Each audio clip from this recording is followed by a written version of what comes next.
Japan आएर English बिग्रिन्छ रे नि त, के साँच्चै हो त? नमस्ते, मेरो नाम के हो? म नेपाली बोल्ने जापानिज हो। कति धेरैजनाले जापान आएपछि इङ्ग्लिस बिग्रियो भन्नुहुन्छ। जापानिजहरू इङ्ग्लिस बोल्दिन र जापानिजको इङ्ग्लिस कस्तो नराम्रो भन्नुहुन्छ। जस्तै बास्केटबल भन्दा हामी बास्केटबल भन्छ, स्ट्रङ भन्दा स्ट्रोङ भनिन्छ। यस्तो कुराहरूको गीत पनि छ। यस्तो कुराले जापानमा इङ्ग्लिस बिग्रिन्छ भन्नुहुन्छ। हुन त मेरो इङ्ग्लिस राम्रो छैन र म बच्चा हुँदा मेरो इङ्ग्लिसको मार्क्स एकदम कम आएको थियो। तर नेपालमा नि इङ्ग्लिस प्रोनाउन्सिएसन्स बिग्रेको कुराहरू पनि छ।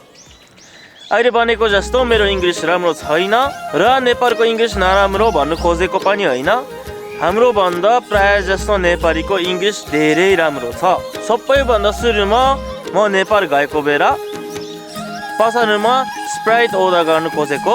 त्यो बेला can I have a Sprite भन्दा पसलको मान्छेले बुझ्नु भएन। स्प्राइट भन्दा भन्दै लास्टमा स्प्राइट भने, अनि त्यसपछि मात्र बुझ्नुभयो। नेपालमा यसबाट सुरु हुने वर्ड्सको अगाडि को साउन्ड थपेको हुन्छ।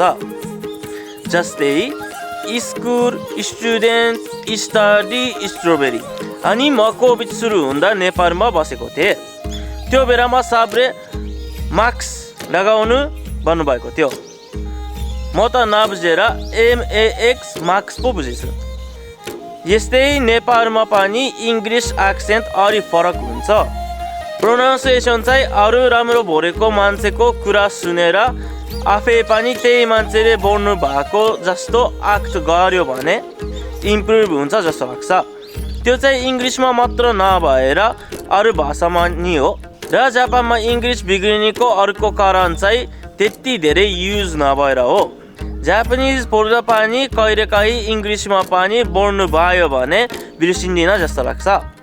जापानिज पढ्दा पनि जापानिजमा बोल्ने बानी बनाउने र प्र्याक्टिस गर्यो भने तपाईँको भाषा राम्रो हुन्छ। यस्तै जापानको इन्फर्मेसनको लागि फलो, लाइक, कमेन्ट गरिदिनुहोस्। धन्यवाद। नमस्ते।